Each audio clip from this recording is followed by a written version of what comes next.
네, 고웨스트 시간입니다. 간밤 연준 예상대로 금리를 동결했습니다. 자, 이제 남은 건 올해 과연 추가 인상이 나올 건지, 나온다면 몇 번이나 나올 것이게 되는 건지 하는 부분인데 시장과 월가 의견 좀 종합해 보겠습니다. 글로벌 콘텐츠부 박찬희 기자 나와 있습니다.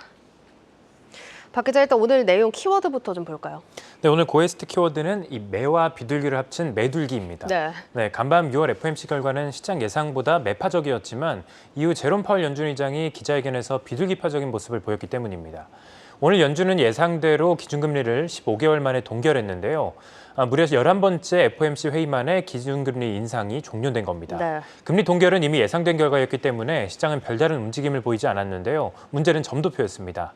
연준이 예상보다 매파적인 점도표를 공개하자 시장은 급락세가 나오면서 이 상승물을 모두 반납했습니다. 연준은 점도표를 통해 올해 2차례 추가 인상을 시사했는데요. 이에 따라 올해 최종 금리 전망치도 전보다 50bp 상향된 5.6%로 제시가 됐습니다. 연준은 이렇게 2회를 얘기하긴 하고 있는데 시장 반응은 좀 다른 상황입니다. 살펴보기 전에 6월 FOMC 결과부터 좀 자세하게 보겠습니다. 어떻게 나왔나요? 네, 앞서 발표된 5월 소비자 물가지수와 생산자 물가지수가 예상치를 하회했기 때문에 금리 동결은 이미 예견된 일이었습니다. 연준은 성명서를 통해 금리 동결을 통해서 추가 정보의 정책적인 함의에 대해서 평가할 수 있을 것이다라고 밝혔는데요. 시장에서는 연준이 장기간 이어진 긴축 정책의 효과가 시장에 잘 반영되고 있는지 확인하기 위해서 한 차례 쉬어가는 것이다라고 평가를 하고 있습니다. 그러니까 금리 인상 효과를 좀 지켜보겠다는 얘기네요. 네, 맞습니다. 지난 1년 동안 연준은 기준금리를 무려 500bp나 인상했는데요. 특히 75bp 인상은 4번이나 포함이 됐습니다. 이는 연방기금금리가 기준금리로 채택된 이 1990년 이후 가장 가파른 상승이었습니다. 한편 간밤 시장을 놀래켰던 점도표 그림을 통해서 한번 자세히 살펴보도록 하겠습니다. 네.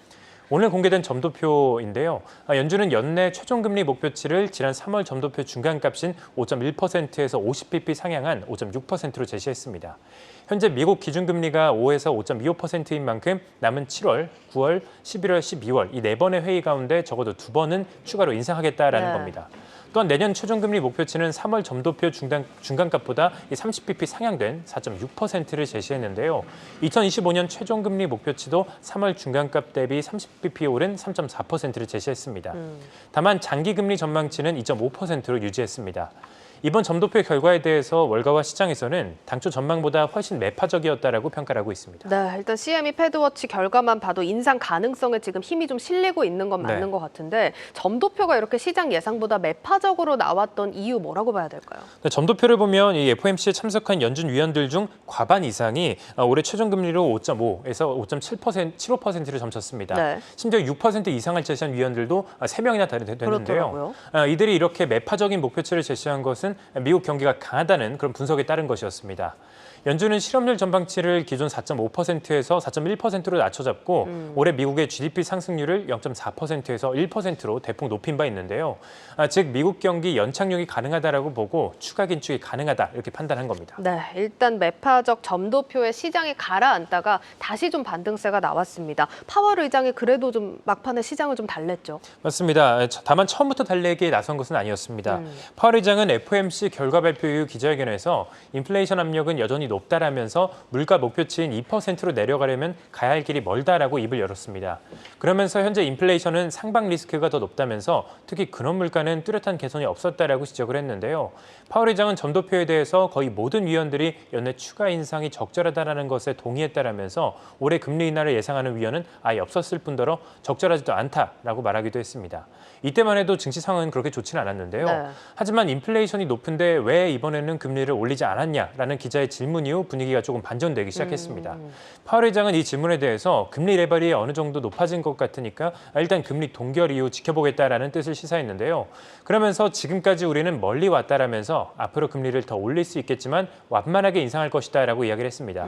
이렇게 파월 의장이 기자회견에서 FOMC 결과와 달리 조금 매파적인 모습이 나오지 않자 시장이 좀 안도하고 반등한 겁니다. 그렇군요. 일단 연준에서 올해 또 추가 인상을 시사한 만큼 일단은 몇 번 더 오를 거냐가 시장의 화두로 떠오른 상황입니다. 그런데 지금 시장과 연준의 괴리가 좀 여전하구나라고 느껴지는 게 네. 월가에서는 뭐 기준금리를 올해 추가로 인상하기는 어려울 거다 이런 얘기가 나온다면서요? 네, 파월 의장의 기자회견이 방금 짚어드린 것처럼 생각보다 좀 비둘기파적이었던 것이 그 이유였습니다. 투자회사 오한다의 에드워드 모야 수석 분석가는 FOMC 결과는 매우 매파적이었지만 파월 의장 기자회견은 다소 낙관적이었다라고 평가를 했는데요. 월가에서 채권 왕으로 불리는 제프리 건들락도 연준의 연내 추가 인상 가능성을 일축하기도 했습니다. 건들락은 미국 경제에 이 적신호가 켜졌다라면서 연준이 연내 추가로 금리를 인상할 가능성은 낮다라고 주장을 했습니다. 실제로 시장에서도 연준이 올해 2차례 추가 금리 인상이 어려울 것이다라고 보고 있는데요. 시카고 상품거래소 페드워치에 따르면 연준이 7월 FOMC에서 금리를 25bp 인상할 확률은 72%에 달했습니다. 이후 남은 3번의 회의에서 모두 동결될 것으로 그리고 전망을 하고 있는데요. 시장이 제시한 올해 최종 금리 전망치는 5.25에서 5.5%입니다. 이는 연준이 제시한 올해 최종 금리 전망치인 5.5에서 5.75%에서 인상 횟수가 한 차례 빠진 것으로 볼 수 있겠습니다. 알겠습니다. 자, 어쨌든 이렇게 연준은 10회 연속 금리 인상 행진을 멈춘 상태긴 합니다. 자, 이제 유럽 중앙은행 또 ECB가 기준금리 결정을 오늘 밤에 하게 되는데 이번 연준 결정이 좀 영향을 주게 될지 ECB 결정에 대해서는 뭐 전망이 나오는 게 있나요? 네, 오늘 ECB 통화정책회의가 예정돼 있는데요. 네. 시장에서는 기준금리가 25bp 인상될 것으로 전망하고 있습니다. 네. 현재 3.75니까 4%까지 올라갈 것이다라고 보는 건데요. 이 밖에 또 물가 상승률을 잡기 위해서 기준금리의 일종인 이 수신금리를 3.5%로 0.25%포인트 인상할 것으로 전망한다고 지금 시장은 보고 있습니다.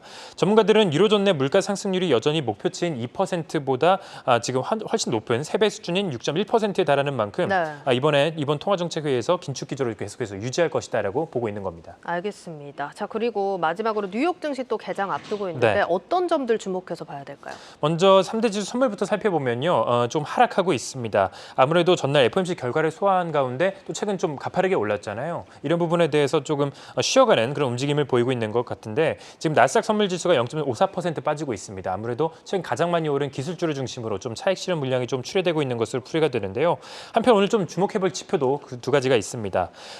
잠시 뒤 9시 30분에 5월 근원 소매 판매와 또 주간 실업보험 청구 건수가 발표되는데요. 5월 주간 근원 소매 판매의 경우 0.1%로 전월 0.4%보다 좀 크게 감소할 것으로 예상이 되고 있고 또 주간 실업보험 청구 건수는 25만 명으로 예상이 되고 있는데 전주 26만 1,000명에서 좀 대폭 감소할 것으로 예상이 되고 있습니다. 이렇게 기준금리 동결된 이후에 좀 시장이 좀 쉬어가는 모습입니다. 네, 여기까지 듣겠습니다. 고웨스트 글로벌 콘텐츠부 박찬희 기자였습니다.